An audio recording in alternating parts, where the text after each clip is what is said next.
Kabireza ngabiro ninge kelo kabuchala ira ko da sai ni ninge mana ko yugo kizine kini alu shachu ko misiri dorena ame anga gi de chari ngabera ke kala tungani kundi be kalo lu she rezezo na reir ko no mutat reir do hirnya gasingon reir ji jingo da ke urungon reir nya gasingon ira no raza na ke jodu manga ninge me no me ga ko da ngalu she anga kutoi na ko ana zonga la yunta ko ana sai ne ke bumbumbe sisi rere sai ne ke bumbumbe raman rere na bayra kelanga zoa ge ma kel kar ko ani ko boto gina ka ba ko gujuran bar ngalu she a gerdi ngate na me ani ba me a gerdi be ba ninge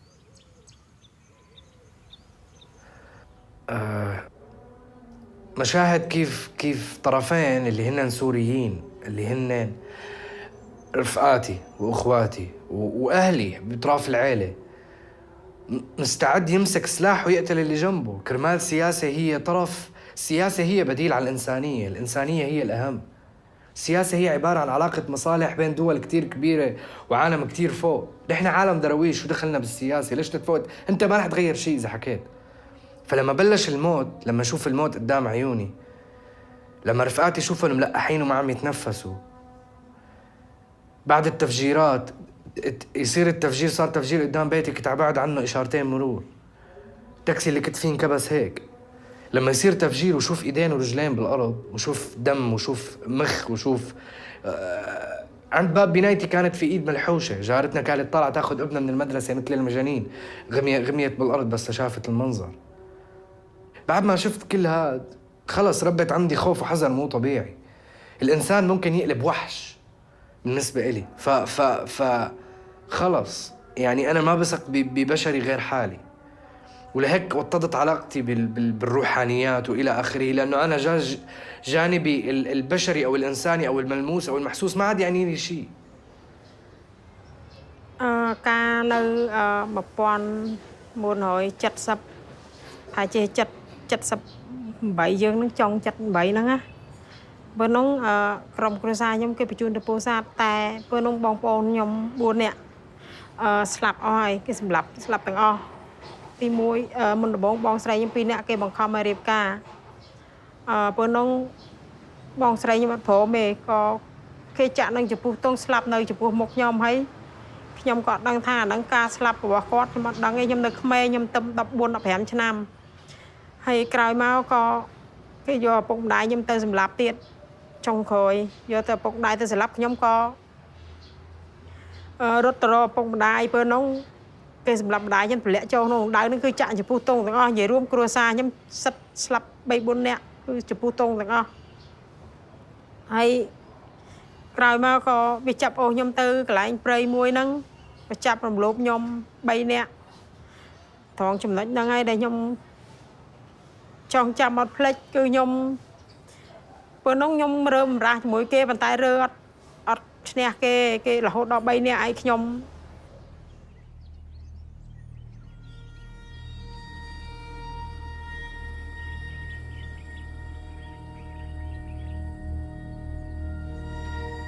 mu gihe cy'umwaka muri 1994 ikintu nibuka cyane ntashobora kwibagirwa ni ibyo nabonye muri icyo gihe uko umuntu yicaga undi umuntu akaza agatema undi kuko ikintu cyatuma ntabyibagirwa muri icyo gihe hapfuye umuryango wanjye mwinshi bicaga abantu mbireba ikintu ntashobora kwibagirwa ni ukuntu umuntu yazaga agatema undi mbireba n'amaso yanjye ku ruhare rwanjye numva ari ibintu ntashobora kuba nakibagirwa kuko ni ibintu byabaye mbona ko ari ikintu kidasanzwe nkabona ko ntashobora kuba nakibagirwa icyo kintu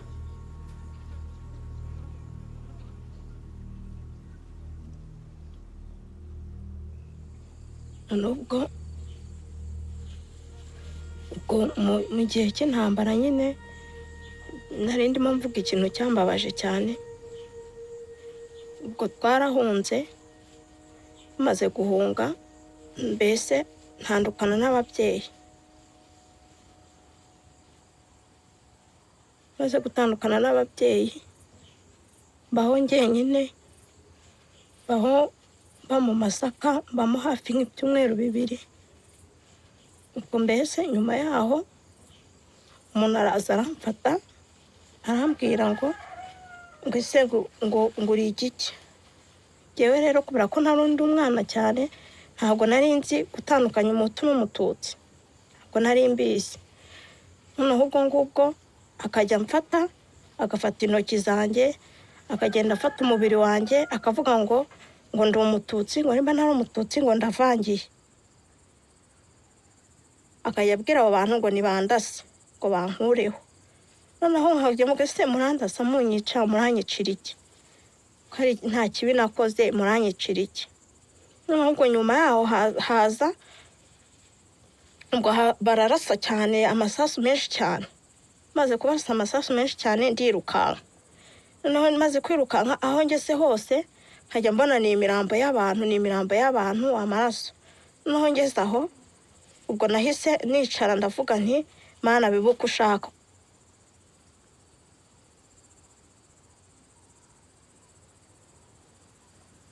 Nagira Imana nkarokoka.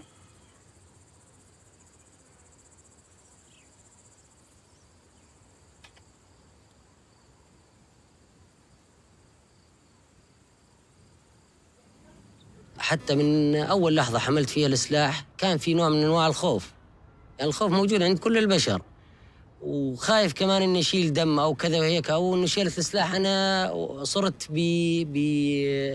يعني من معلم مدرسة إلى مسلح، بس في شيء أجبرني، يعني في مناظر أو أمور أجبرتني. لما أحيانا بيسألني إنه يعني أحيانا تخطر بباله أفكار إنه بابا ليش الحرب هاي كلها ما بدها تنتهي؟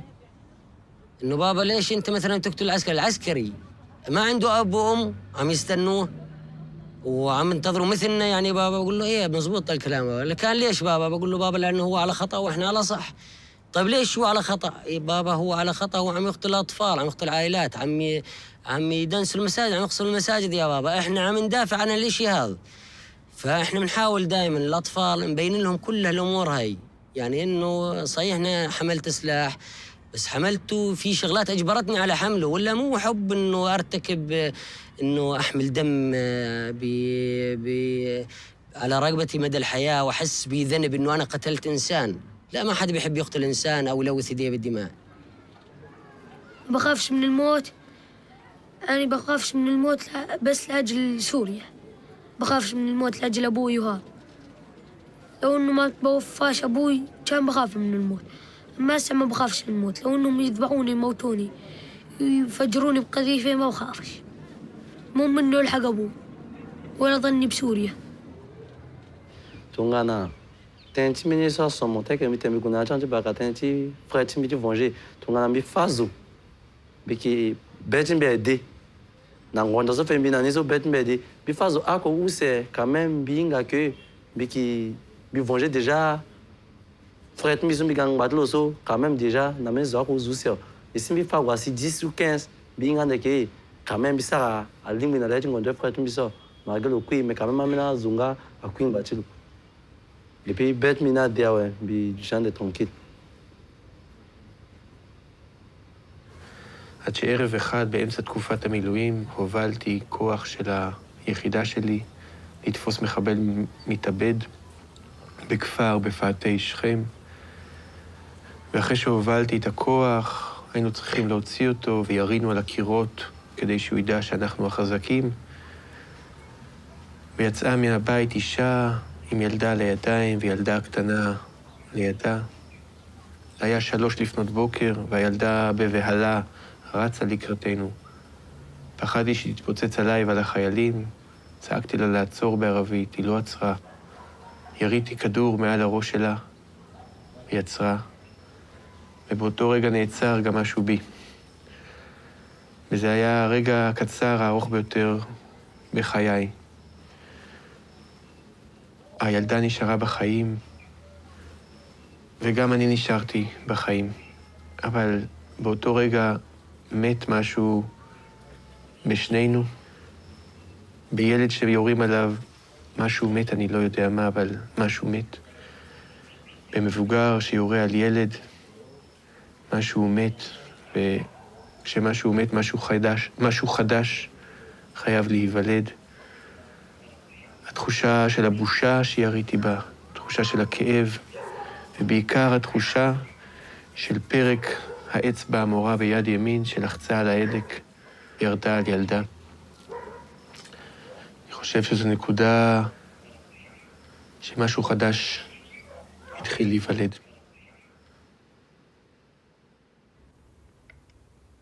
There was a moment, and the reason his face is always going to be with me.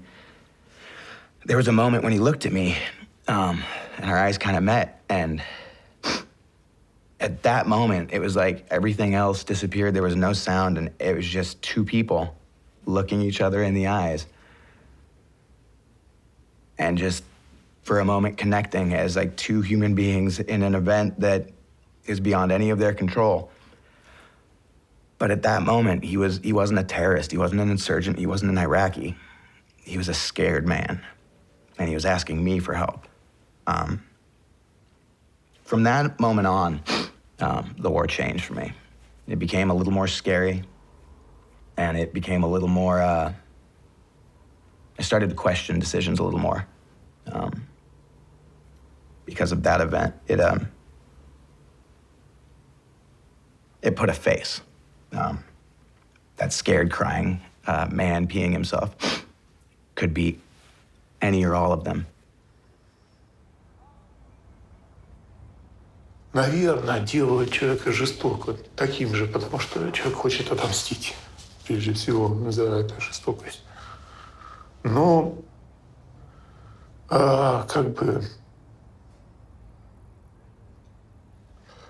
понимая все это и пытаясь сохранить все-таки в себе человеческое какое-то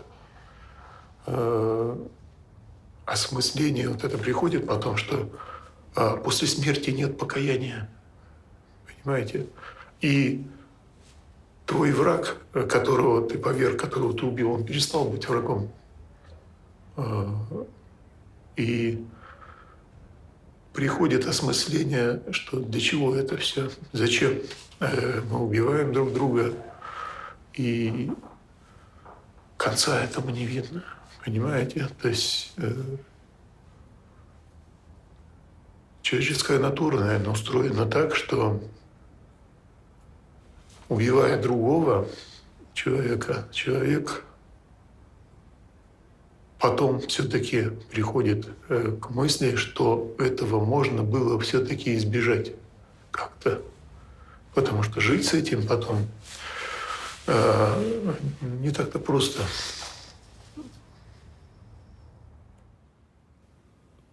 If you ask me what it's like to be a veteran, that doesn't do either of us any good, because I'm not going to tell you what it's like and you understand it.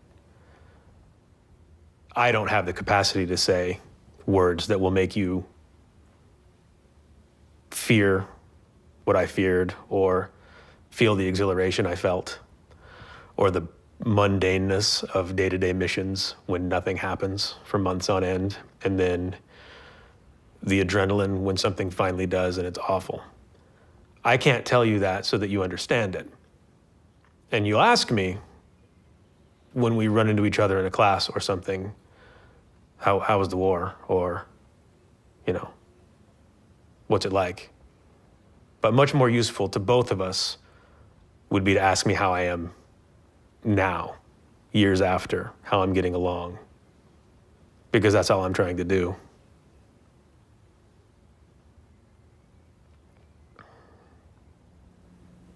One of the most impactful things that will occur after being in combat is the feeling of killing another human being.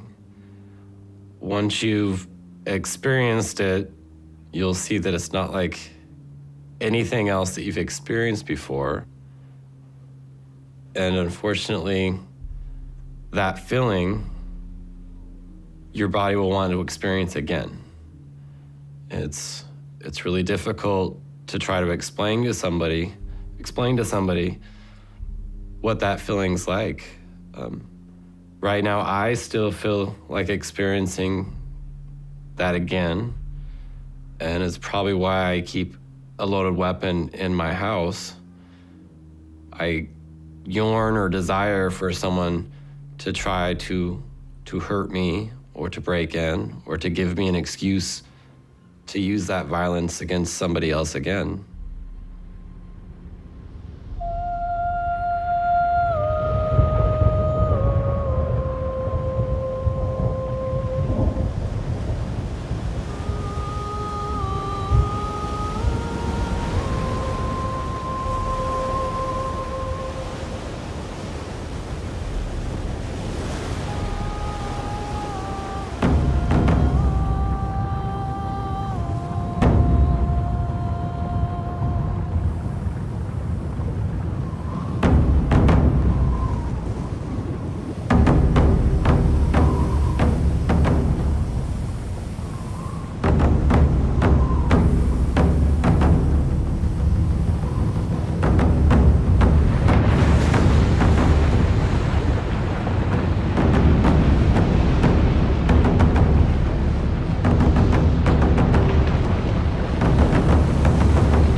يعني ما بدنا يعني دم دم دم دم، بدنا ناخذ بالثارات. يعني ما عاد فينا، يعني ما عاد فينا نتحمل أكثر من هيك. 3 سنين على قتل وعلى دم، أبرياء عم تروح.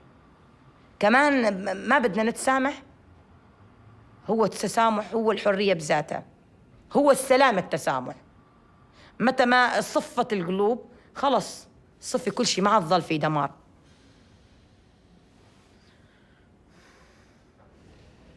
In the 16th of January 2007, an Israeli border police shot and killed my 10-year-old daughter Abir in front of her school in Anata, where I live. She was with her sister and 2 other friends, 9:30 in the morning. In her head, in the back, from a distance of 15 to 20 meters, by a rubber bullet. Abir wasn't a fighter. She was just a child. She don't know anything about the conflict, and she is not part of this conflict. Unfortunately, she lost her life because she's a Palestinian. I'm an Israeli who lost his daughter to a suicide bombing on the 4th of September 1997.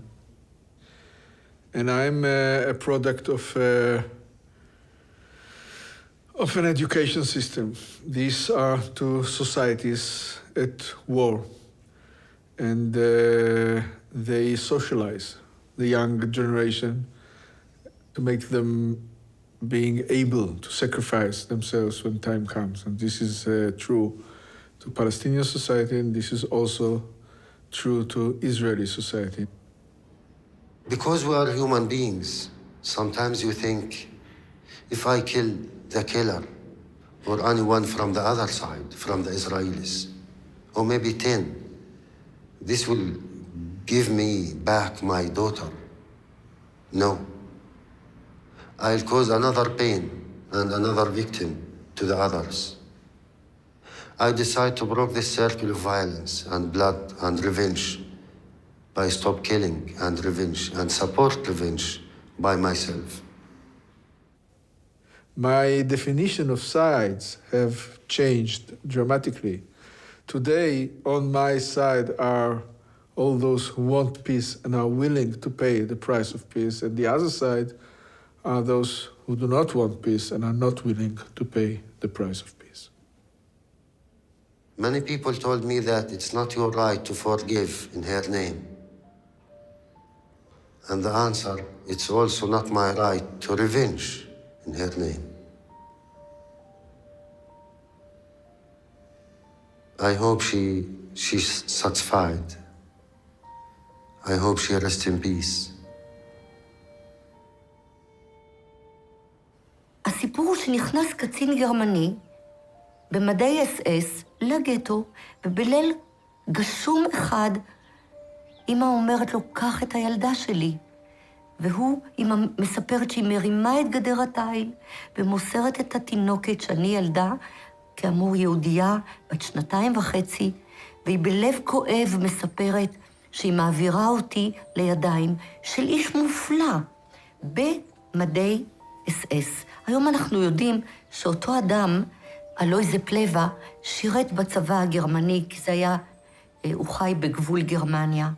אבל למעשה הוא לקח אותי למעיל שלו, הכניס אותי לתוך המעיל שלו כתינוקת, ומעביר אותי אל גבול גרמניה, פולין, לבית הוריו.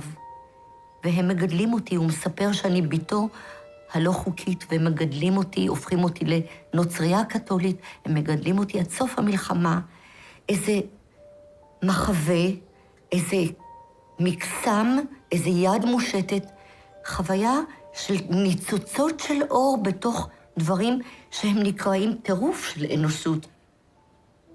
אם אני רוצה ומעלה בדעתי לשאול את עצמי, האם אני הייתי יכולה להיות בתוך אחד המקומות האלה, ואולי הקשה ביותר, האם הייתי יכולה להיות במקום של אותו קצין גרמני? איך אנחנו יכולים בכלל לענות על השאלה הזאת? איך אפשר? אני לא מאמינה שהיה לי את כוחות הנפש האלה לעשות את זה. אם אני שואלת את עצמי את השאלה, אולי כן? איך הוא ידע שזה קרה לו? מי יודע שיש בתוכו, ואיך מתחברים אל אותו רגע אמת שאפשר להקריב את עצמך, את חייך היחידים, למען מישהו אחר. אולי שאלה ללא מענה, אולי שאלה שאחרים יוכלו לענות עליה, אבל זה כאילו מתבקש לשאול את זה.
why there's so much hatred in the world.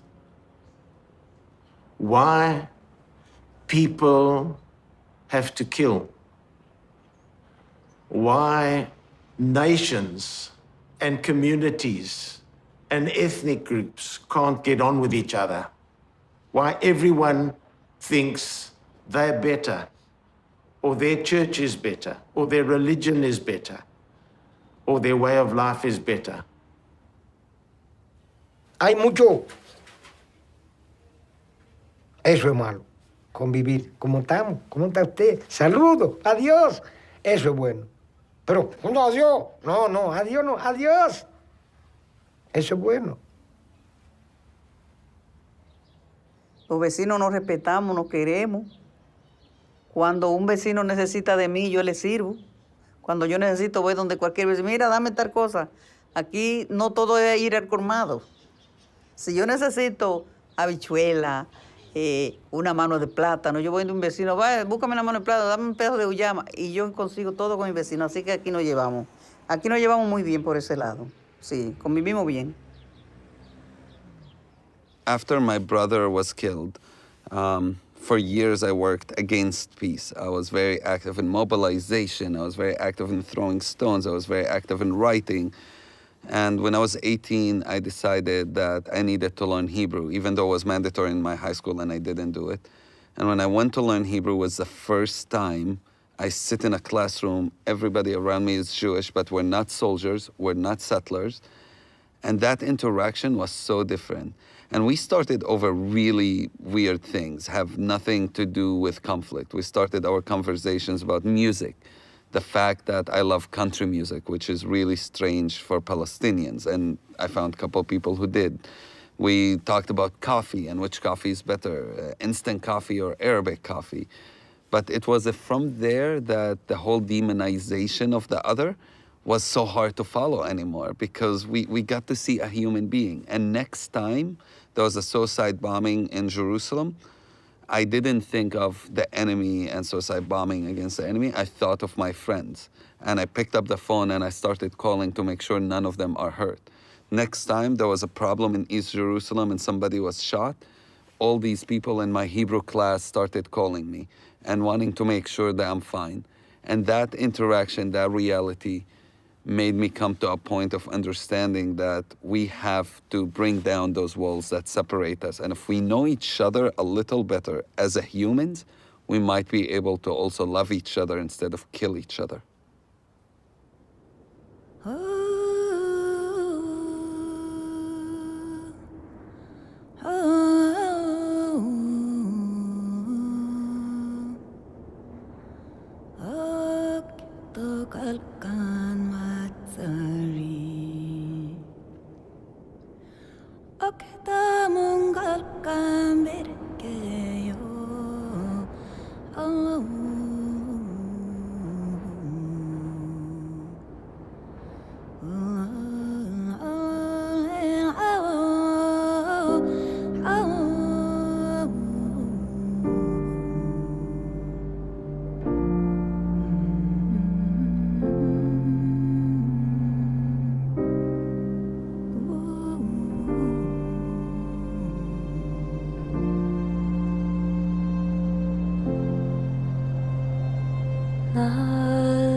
I am gay. And I've liked girls ever since I was a little girl. And I kept it a secret from my family. And my dad, I remember when Ellen DeGeneres came out, it was the first time I ever heard of the word gay before. And my parents were talking about it. And I asked my dad, Dad, what is gay? And he goes, it's a girl who likes another girl and they're going to hell. And so I said, okay. And I walked straight up to my room, closed the door very quietly, and then I bawled my eyes out into my pillow. And I prayed to God every day to please let me like boys. Please make me straight, because I knew I liked girls. And so I tried pretending I liked boys and stuff, but I never did. And then I met, to me, the love of my life. And her name was Jen. And gosh, it was just like my world changed. And I didn't really care about anything else. I just knew I wanted to be near her. And that was love to me. I don't even identify as gay because I'm not sure what its relevance is. I'm a man who loves somebody, and I'm a father, I'm a brother, I'm a pain in the ass, I'm lovely, I'm terrible, I'm lots of things. And it's not the gender of the person that I love that defines me, it's the quality of my loving that defines who I am. So the fact that I love a man says nothing about me. The power, the passion, the strength, the purpose, the integrity of the love that I have for Paul says everything about me.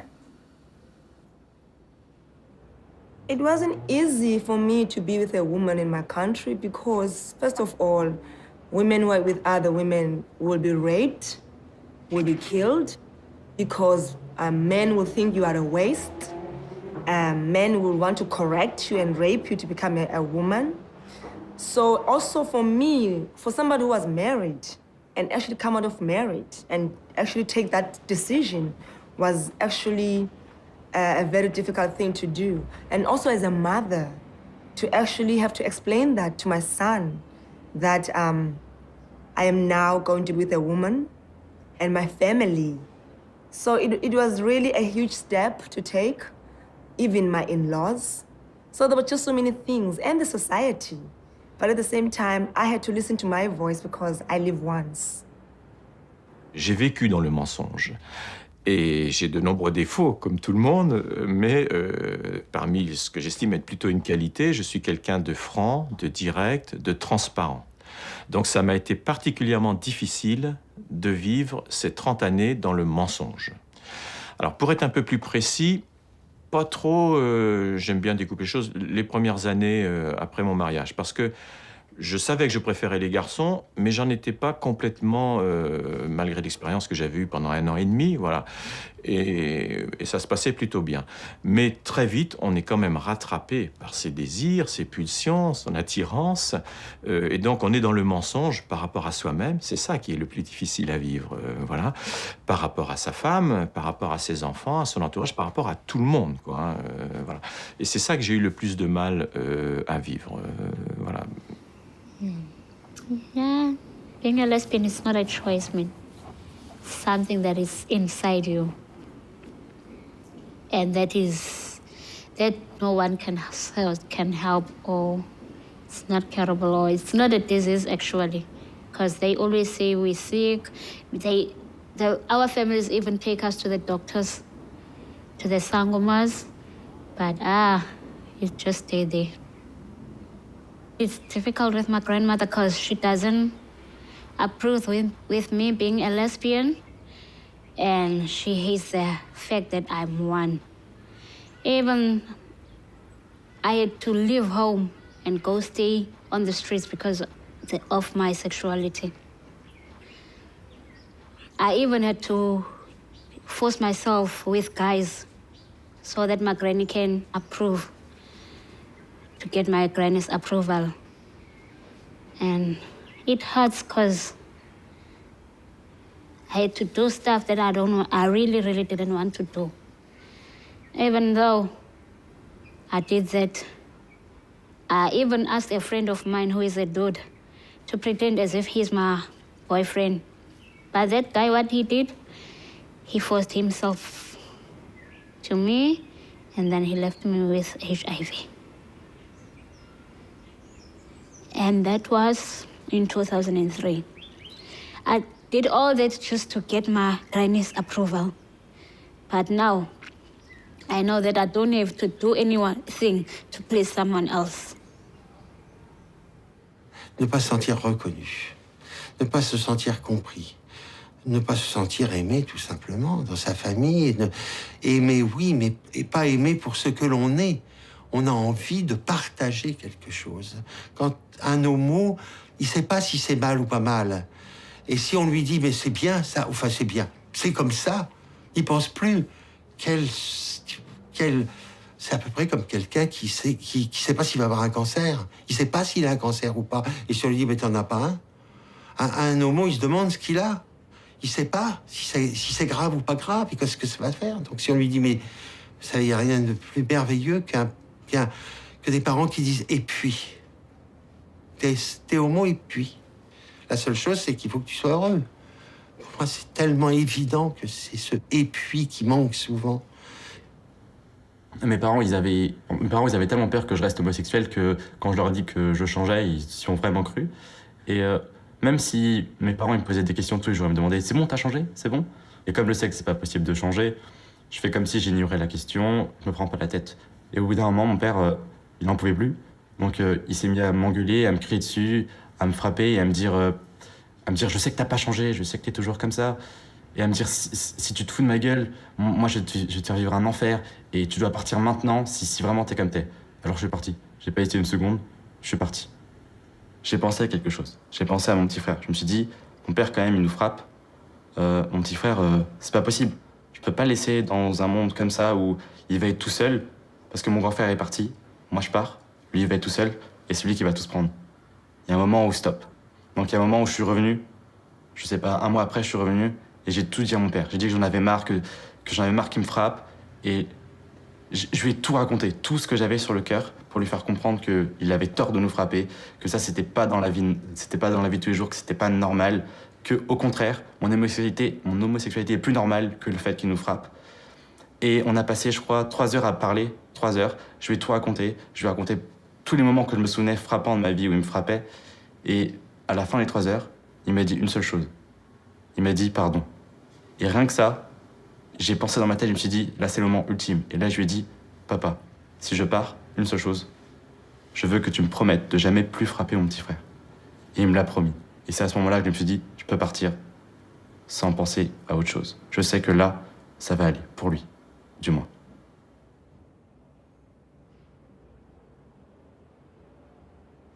I have a son who's now 31 years old, who I love very much. He's gay, a gay man, and the day that he came out was quite significant. I knew that he was struggling with something.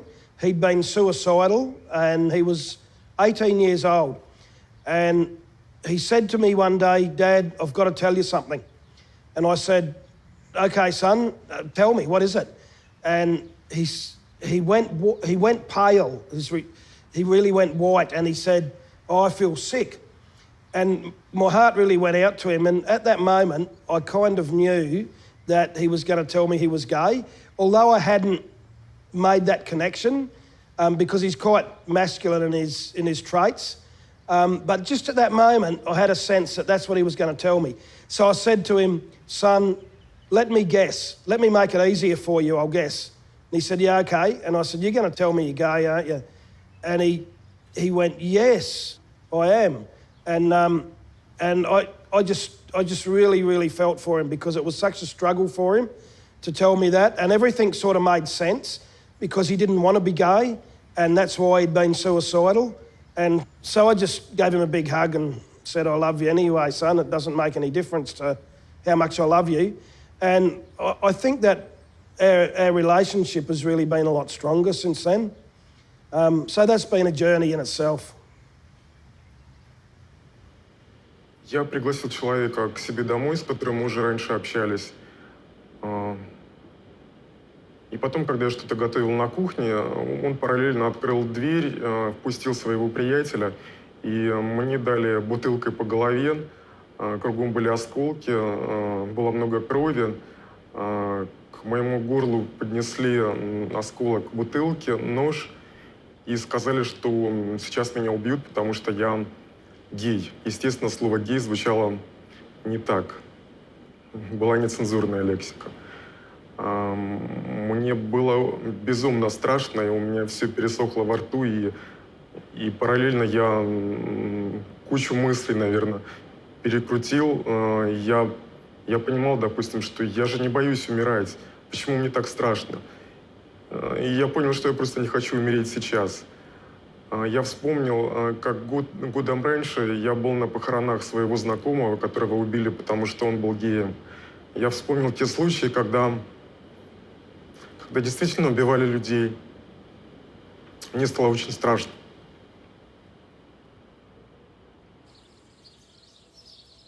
C'était en 2009, un ami homosexuel comme moi. Et lorsque ce dernier là est décédé, on l'a enterré dans le cimetière de son village. Mais l'imam de ce quartier, il a rassemblé les gens de la quartier, des jeunes du quartier. Ils sont partis au cimetière pour déterrer ce corps, enlever, attacher et traîner comme ça dans la rue. Et les médias, il y avait certains médias qui étaient là, qui filmaient ça. Et la police est venue. Après, la famille a récupéré le corps encore, allé enterrer le corps. Ils sont partis encore déterrer. On l'a déterré 3 fois. Et finalement, on a enterré le corps dans la cour de son père. Parce qu'on dit que la religion musulmane dit, quand on est homosexuel, si tu meurs, on n'a pas le droit de prier de ton corps, on n'a pas le droit de t'enterrer dans le cimetière musulman. C'est ça, il disait. I'm a gay man from Lebanon, and we have no rights over there. And we have no rights in the Arab world in general over there. And I think what I can do more is what I've started to do is, I think I should come out even more. I am out to my parents, I am out to my friends, I am out to my work, but I think I want to encourage other people like me, which have nothing to lose, because I have a salary, because my mom, it's proven with time, it took a time, but she's gonna love me anyway. Now she knows my boyfriend, she loves me for the way I am, my dad as well, my friends as well. I think if you don't tell anyone, the other moms won't know that it's okay to be gay. So they're not gonna know that being gay is not just about being a drag queen or dressing like girls or being just a hairdresser maybe or a makeup artist. And they need to know that. People should be less shy, people should be more daring when you have nothing to lose. Because some people have a lot to lose and those are not the people that should do the change, but the ones that have nothing to lose.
Rahka wa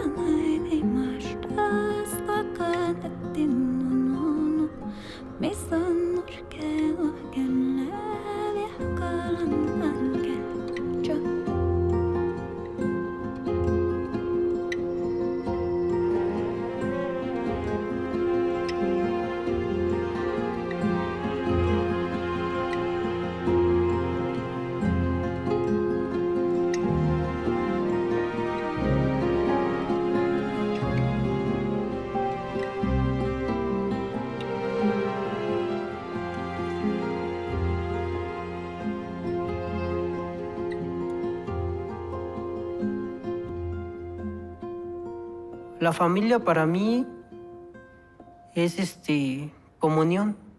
Es llegar a tu casa y encontrar a alguien que te abrace y te diga, qué bueno que estás aquí.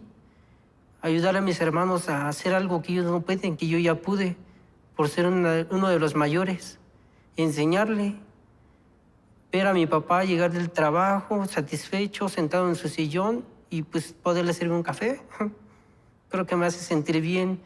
Algo que como que te llena por dentro. Y si te falta uno, te queda como que un hueco en el corazón, así como que, diablos, ¿qué pasó? ¿Dónde está? Creo que la familia es algo feliz, notable. Es otra cosa. Te llena. Lo más difícil para mí de toda mi vida, el fallecimiento de mi papá. Porque pues...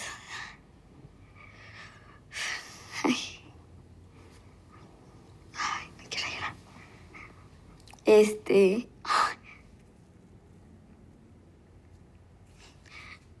Fue con el que me apoyaba mucho. Era el que, pues, nos sacaba adelante a mis hermanos y a mí.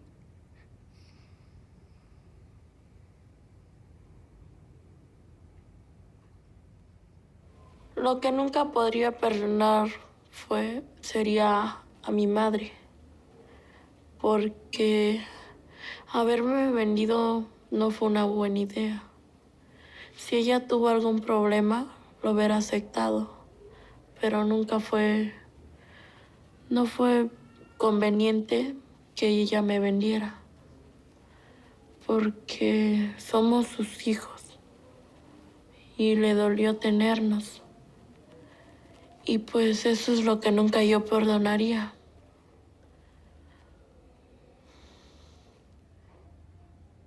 Yo me salí a los 12 años de la casa de mis abuelitos por maltrato.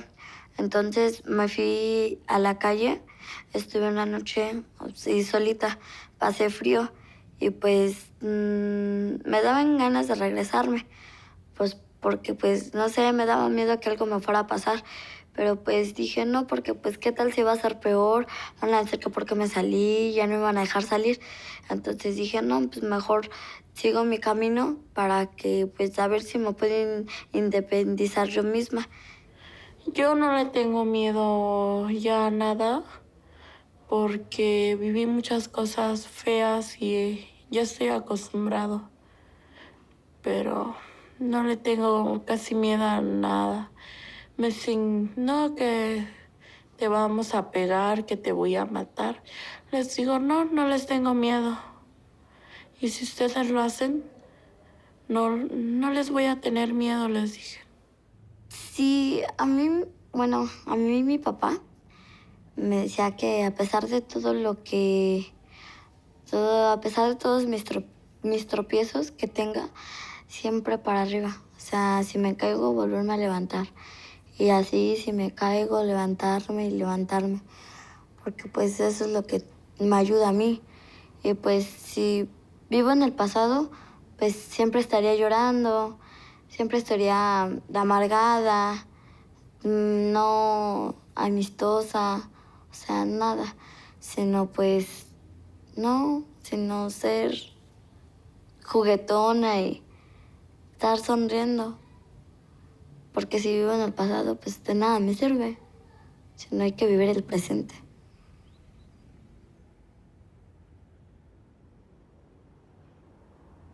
Mi padre fue un gran hombre, un guerrero. Trabajaba todo el día.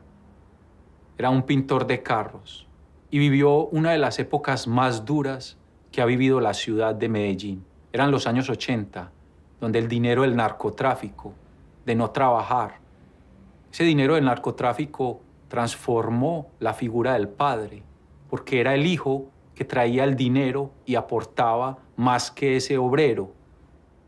Y yo le pregunté un día a mi padre, le dije, tú que trabajas tanto, mira que ellos simplemente por el dinero de la droga tienen todas las comodidades. Y él me dijo, el camino de nosotros es la educación. Yo me voy a matar y voy a trabajar para que ustedes se eduquen y para que lleguen lejos. Y solo con el tiempo te darás cuenta.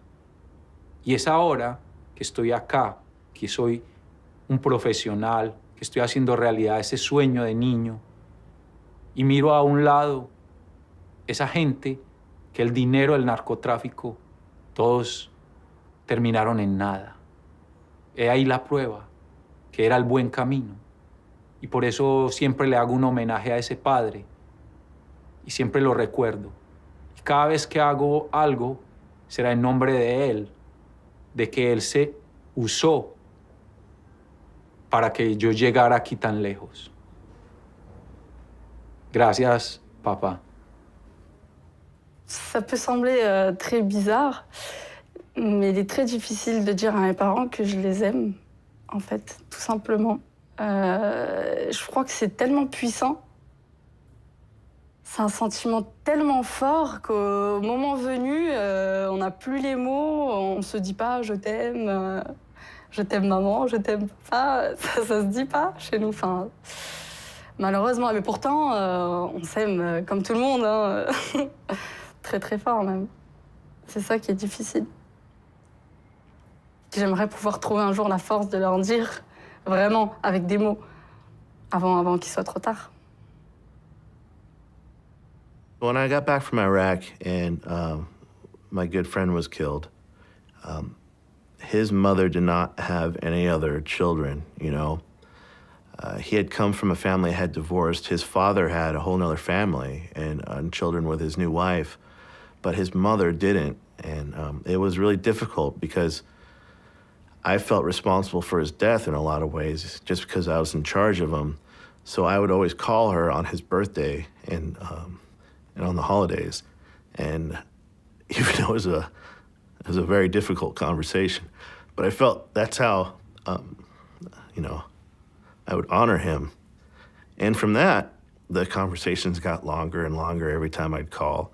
And then pretty soon, you know, she's coming over my house or I'm going over her house. And then when I got married and had my daughter, we just decided that, you know, she would be her granddaughter, you know, so now she has a family. And I guess that's what family means.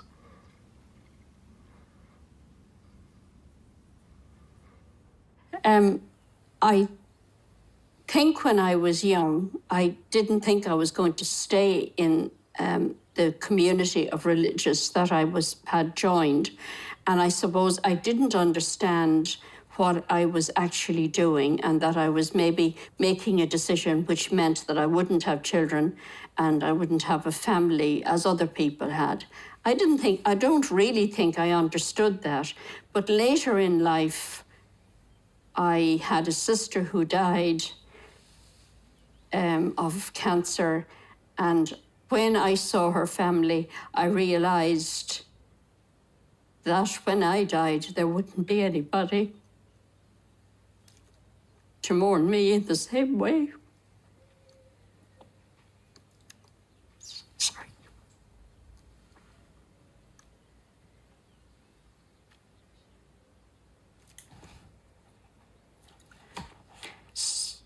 It is, as time goes on, then you recognize that you are a parent to other people who you work with or who are friends or who are related to you in some way.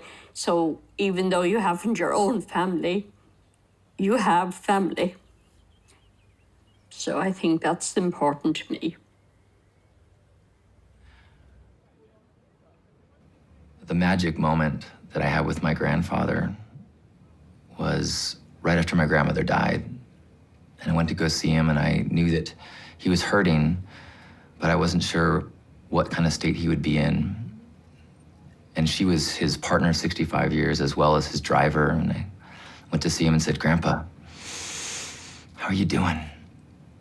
He said, "Did you know that for $4 I can get a shuttle anywhere in the city?" I was like, "Wow, that's great, Grandpa." And he said, "Well, I went to Save On, I went to the grocery store and went to the woman behind the counter and said, I have this list of things, could you help me find them? My wife has recently changed her residence to heaven." And I said, Grandpa, man, you always help me see the glasses half full. And he leaned back and he looked me in the eyes and he said, it's a beautiful glass.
Этот ребенок, которого я ждал, я сына ждал всю жизнь. То есть у меня были старшие девчонки, и я ждал помощника.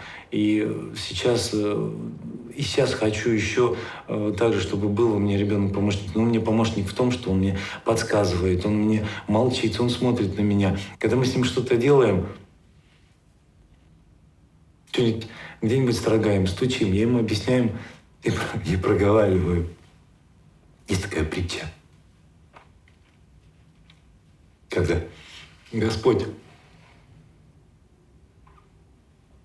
сидел и распределял, кому, какого ребенка, в какую семью отправить, ангелы сидят и говорят: Господи, почему ты этого тяжелого ребенка даешь такую семью? Им так хорошо, они живут счастливо. Зачем им это? А он говорит: это мне для того, чтобы они могли ему донести, что есть я. Листочек на дереве, ветер. И я постоянно проговариваю ему.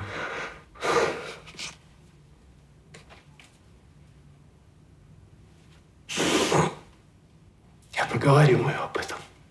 Я ему говорю: Алёша, это листик.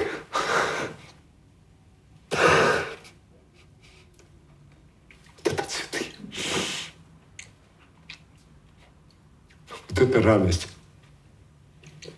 Мы с ним выходим ночью. Я ему объясняю, что такое звезды. Я говорю: сын, звезды. А он видит это и смотрит на меня взрослыми глазами, не по возрасту. Еще не такое, что дух, который в нем живет, он намного сильнее меня. И он меня ведет. Ведет меня, нашу семью, детей. И поэтому я только сейчас начинаю понимать, что такое любовь. Изначально любовь к себе. Потому что для того, чтобы жить вместе, надо любить себя, любить свою жену, любить своих детей, в том числе старших, любить своих родственников, родителей, Родители мои живы. Любить людей. Любить людей. По сути. А суть одна. Тут только любовь может спасти этот мир.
صوفی از پرتو می راز نهانی دانست گوهر هر کس از این لعل توانی دانست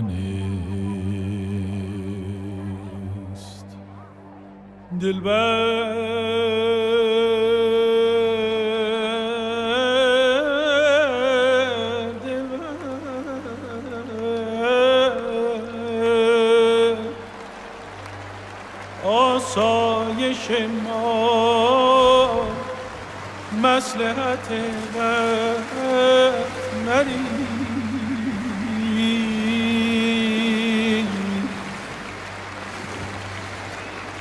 هر که غارتگری باد خزانی دار betul pilih mana apa betul pilih tasia cuma kamu lene pani cuma lene pani mu ledi nino cuma mu ni pakoni sapali mata tekele ba mata tekele nino nino pucha nino ni tene thứ quá tadi atau mula cuma misi lah nanti kui cuma ni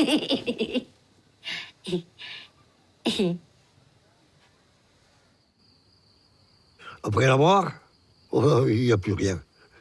Et on va rigoler. On va au ciel, mais on ne prend pas le bon chemin. Quand on va à la terre, on va au ciel, on ne prend pas le bon chemin. Alors, je ne pense pas qu'il y ait une vie après la mort, moi. Je n'y crois pas du tout à ça.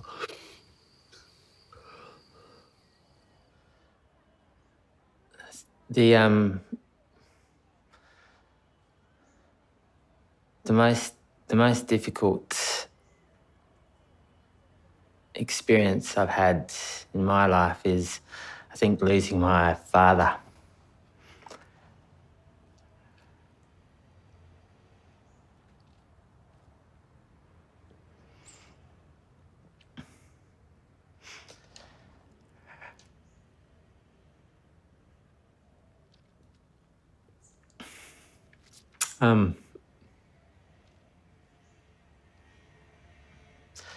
I remember he only died recently, and he was such an important person to me. Because I think, he taught me how to live and enjoy life. And,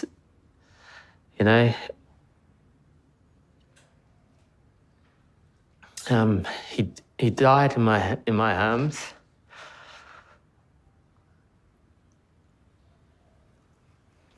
And I remember just before he died feeling this coolness, the warmth of his body just disappearing, and this coolness just enveloping it.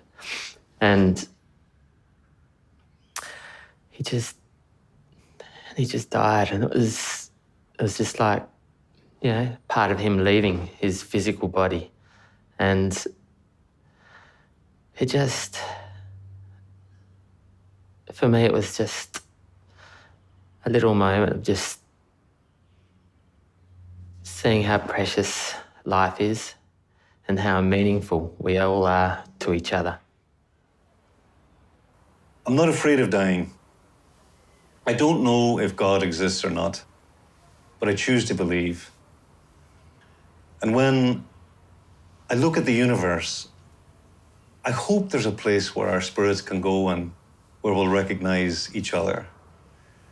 And as well as my parents, I would really love to meet again my best friend Shawnee, who died when he was 21. And I'd love to spend time with him, hitchhiking through heaven as we used to do as youth here on earth. I also would love to meet the many good people throughout the generations who tried to make a better world and who tried to work for a world of justice and peace. For me, that's what's most important.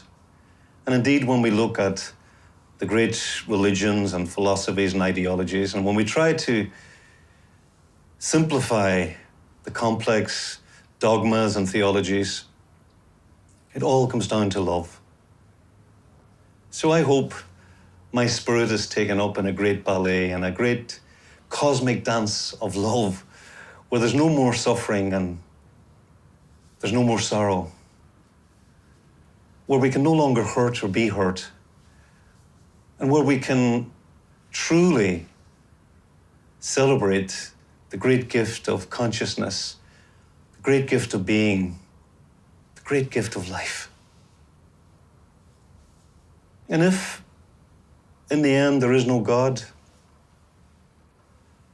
I'm still thankful for the gift of life. I've often thought the last two words I would like to utter just before I die are thank you. Thank you for the gift of life.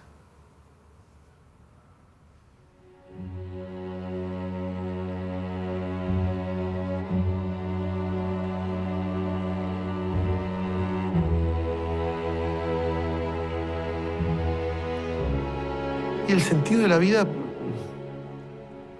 quizá me veo, no sé si es por una cuestión de que me veo, no me siento muy importante, no creo que seamos tan importantes, entonces no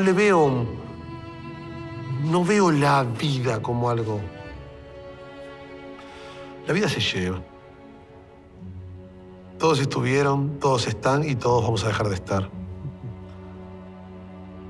J'ai peur d'avoir été anonyme, de passage sans rien laisser, de concret, ni à mes enfants, ni à personne. Qu'est-ce que je vais laisser? Quand je pense à ma grand-mère, que j'aimais énormément et qui est morte depuis longtemps maintenant, je me dis, le souvenir s'efface à toute vitesse. L'image devient floue. Quelquefois, même le son de la voix disparaît. Qu'est-ce qu'on laisse? Qu'est-ce qui reste? J'ai peur de ça. C'est une peur qui est totalement irrationnelle, qui repose sur quelque chose de complètement archaïque, de complètement tribal, je pense, parce que ça me remue terriblement. Et je ne crois pas que ce soit quelque chose qui soit de l'ordre de l'orgueil ou quelque chose comme ça. C'est autre chose. Ça rejoint un peu le sens de la vie. Qu'est-ce qu'on a fait là? Pourquoi je suis là? Je ne sais pas. Je ne sais pas. Qu'est-ce que je laisse? J'aimerais laisser quelque chose, oui. J'aimerais laisser une trace. Une trace.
He said, you have to go back to your country.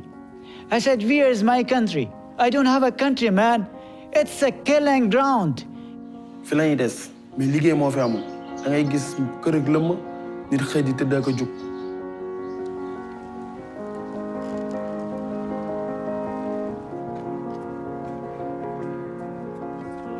አሁንም ምንም ነገር ለኔ የለኝም። አሁን ትንሽ መሬት ያለች እሷ ላይ ጎደሬ ምንም በዛፋይ ቆፍሬ እበላለሁ። እኔ ወንድም በቃ እኔ ባል ማለት እሱ It is completely unacceptable to me to see how closely the affluence of the few is tied to the misery of the many.